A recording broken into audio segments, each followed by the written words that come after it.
All right, now I'm going to talk about this Trump assassination attempt a little bit.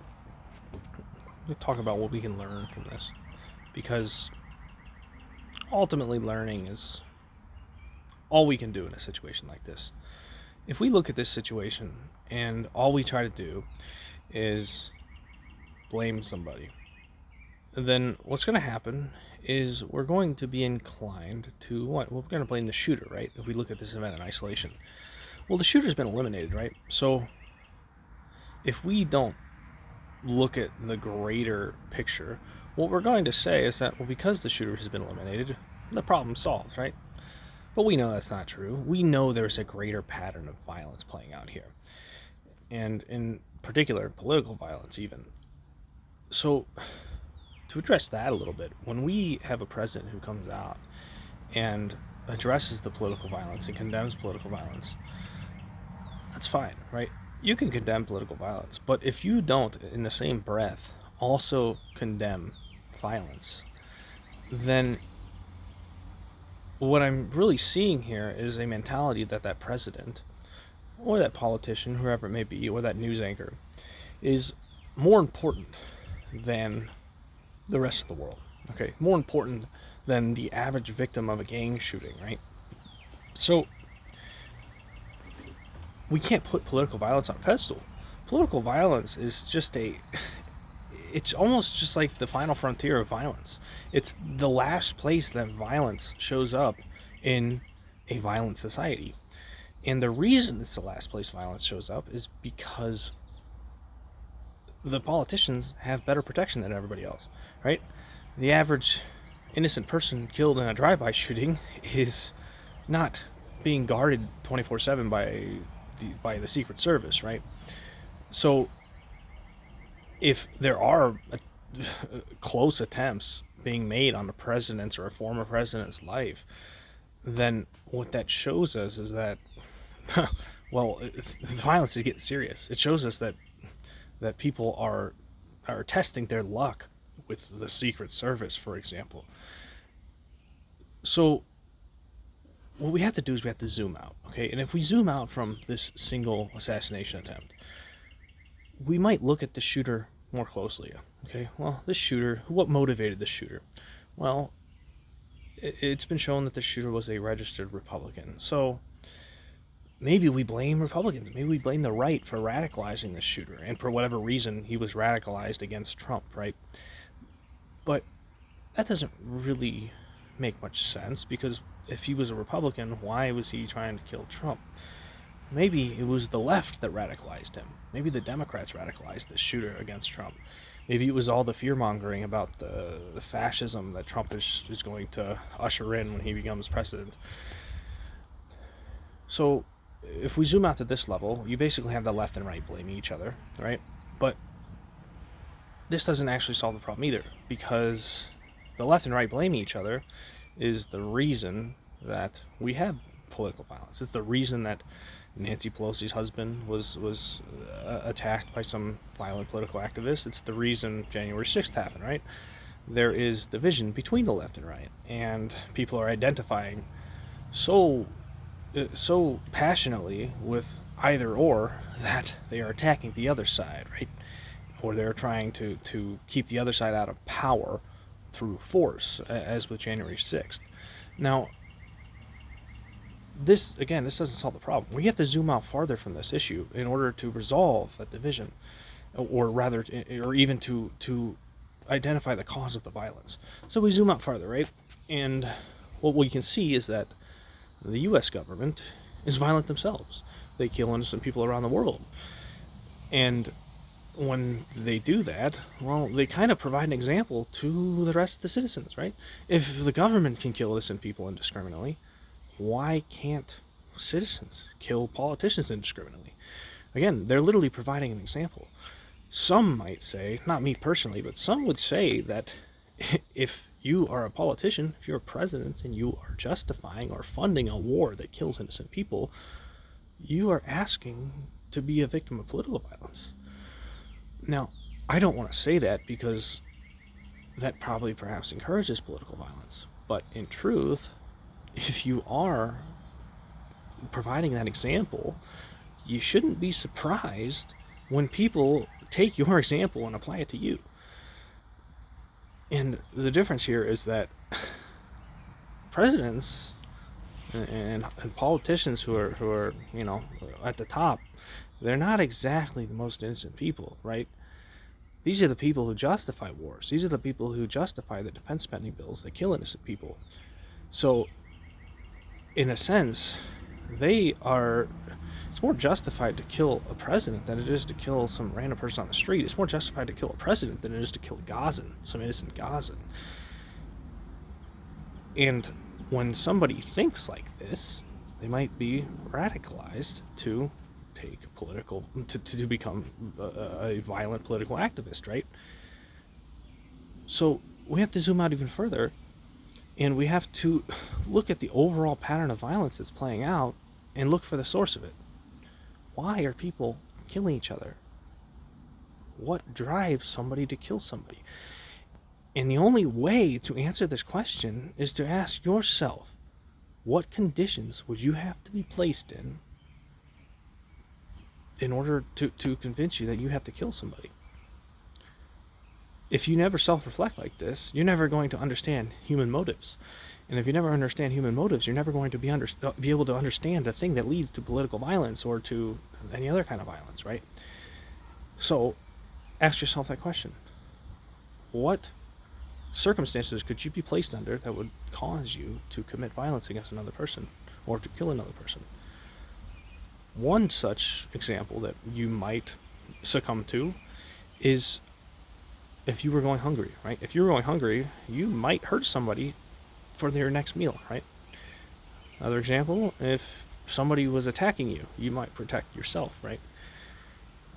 Another example, if somebody was attacking your loved one, you might kill them to protect them, right? In all of these examples, there is scarcity of something. Okay, in the first example, it's scarcity of food. In the second example, it's scarcity of safety, physical, personal safety. In the third example, it was almost a scarcity of safety for a loved one, right? What has happened that has created all this violence is scarcity of some need, whether it's, again, scarcity of food, scarcity of safety, or scarcity of shelter, or even scarcity of love, okay? The school shooter who shoots up the school probably had abusive parents, probably raised in a shitty household, probably didn't get good nutrition, probably was bullied at school, right? That school shooter didn't have any love in his life, and because he didn't have parents or family or a girlfriend or whatever, any form of connection to any other human being, any positive relationship with any other human being, that school shooter was driven to shoot other people. Scarcity is the cause of violence. That's the point I'm trying to get across here. So how do we address the scarcity? Well, we have to solve the scarcity. We have to resolve the scarcity by providing needs for everyone, providing for everyone's needs collectively as a society. And the problem today, the reason we're not doing that, is not because needs are scarce. It's not because there's not enough food. It's not because there's not enough houses and shelter for people. It's not because there's not enough love to go around. It's not because there's not enough friendship or romantic relationships. It's not because there's not enough safety. The reason is that there is a certain segment of the population whose needs are still not being met, and because they're not being met, those people commit violence to meet those needs. And the reason their needs aren't being met is because a certain other subset of the population are collecting excess resources. And those excess resources, that collection of excess, creates scarcity in the lives of the people committing the violence. So when you have billionaires alongside homeless people, it's like two peas in a pod. They're dependent. Their existence is dependent on each other. Violent homeless people or violent poor people are dependent on rich wealthy people, and rich wealthy people are dependent on violent homeless people. Neither of them can exist at the same time without the other. What you need to do is you need to recognize that things aren't like they used to be. We need to become conscious of the fact that our technological advancements have enabled abundance. They have enabled us to rid ourselves of the scarcity of the many needs that we have. This wasn't true in the past. Okay, in the past, if a drought came and there were no irrigation pipes, that drought was going to kill all the crops, and people were going to starve, and then people were going to kill each other because they were starving.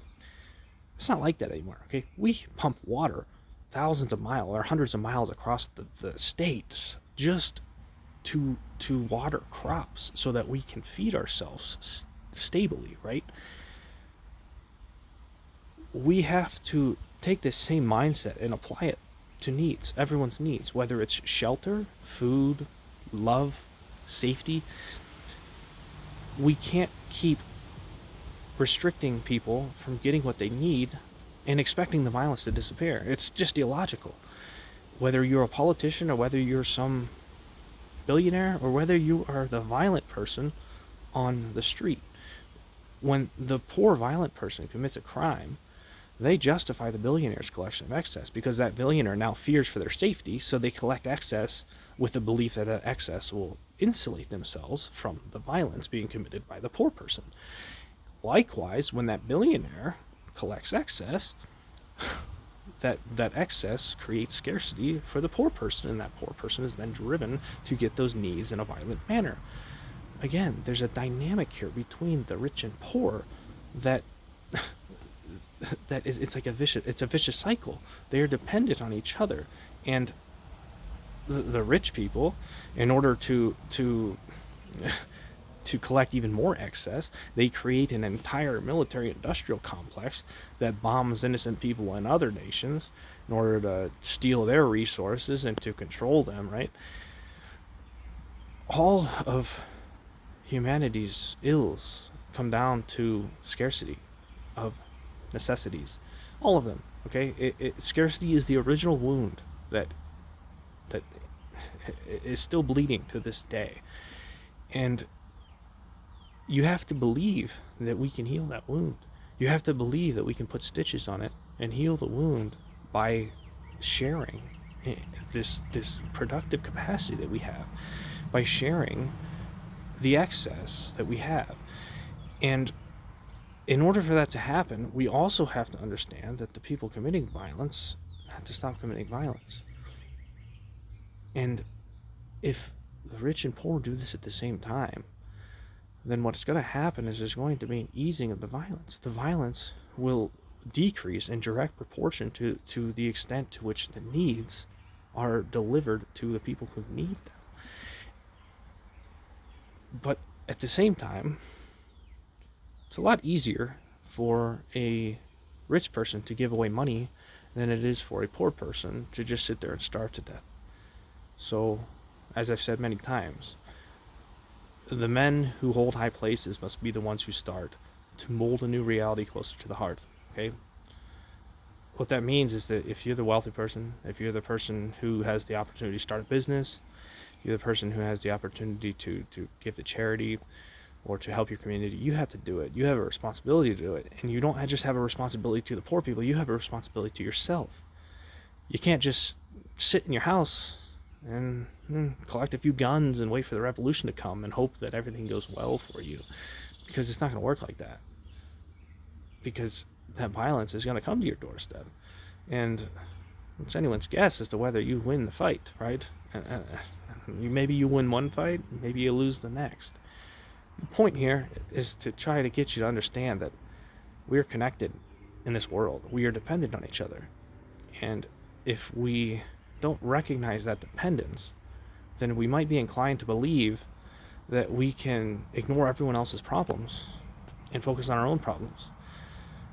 But rest assured, the problems of the poor family down the street will become your problems if you ignore them. Other people will make their problems your problems if you ignore them. And in a sense, what this means is that it's not only selfish to hide in your house and ignore everyone else's problems. It's illogical, because those problems are going to come back and bite you in the ass. The way we fight violence is by talking to each other. It's by using words. Okay? We developed languages as a species. We evolved to speak to each other. We evolved a consciousness in order to solve our problems. Deer, wild dogs, wolves, bears, whatever, they can't look back at the catalyst of their problems and reverse engineer them to solve problems in a sophisticated manner like we can. When a wild wolf or whatever breaks its leg, it's probably done for, right? We have consciousness that allows us to reverse engineer that problem, to heal that bone, and to live on. We also have consciousness that enables us to look deeper at more fundamental problems. When two wolf packs, when they go into each other's territories and they start fighting over the food, the scarce food that's available to them, there's not really any avoiding that competition because the food's scarce. There's not enough of it. But we have enough food. We have enough shelter. There are 600,000 homeless people in this country, and there's 3 to 5 million empty homes. We have the production capacity to provide for everyone's needs. But there are people who want to own all and everything, and the reason the average real estate broker wants to own all and everything and wants to own all the real estate is because they think it's going to make them money, and they think that money is going to protect them from the things they are afraid of. You have to self-reflect. You have to ask yourself what it is that would drive you to commit violence. And ultimately, it's fear, okay? It's fear of scarcity. It's fear of scarcity of needs, right? And some people, again, the billionaires who collect money, just all this extra money and all these extra assets and resources, they are trying to fill a hole in their life. They're trying to fill some need with money, and it's not working. And the reason it's not working is because they're still collecting money. If it was working, they would stop collecting money. If their needs were met, they would stop collecting money. So what's the need that they don't have enough of? Well, it's probably a scarcity of safety. They're probably afraid. And they're going to continue to be afraid. I don't know how many bunkers do you need before you feel safe? Billionaires don't want to have to reside to a bunker. They want to live peacefully out in the open air. But increasingly, they're not able to do that. Look at the billionaire who hides on the yacht, or who puts acres of land and security between him and the public. That billionaire is afraid of something. The billionaire is afraid for their safety. And they're trying to purchase safety with money while not realizing that to purchase that safety requires you to purchase the needs of the people who are struggling, to purchase the needs of the people who are committing the potential violence against you. People don't understand themselves. That's the problem here. People don't understand their own fears. They don't understand the fears that drive them, and that's the cause of the violence again. So I know I didn't really do a whole lot of talk about the actual assassination attempt here. That's not the point. Okay, the point was to learn broader lessons from this assassination attempt. 2 innocent people died. Okay, and what I'm about to say is perhaps a little controversial, but those innocent families, it may be very hard to convince them that they died for the greater good, that their loved ones died for the greater good. But if in 20 years this assassination attempt was the catalyst that brought world peace, we would look back at those innocent lives, we'd look back at those innocent people as heroes.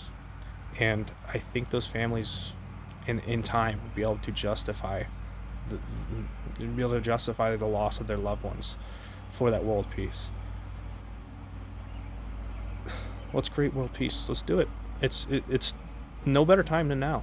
We have the technology. We have technology that has been brought to us by thousands of years of cumulative effort by all of our ancestors, and it would be a shame. It would be very disrespectful to those ancestors if we squandered that technology, if we squandered all of the work they've done to bring us the great things that we have access to today.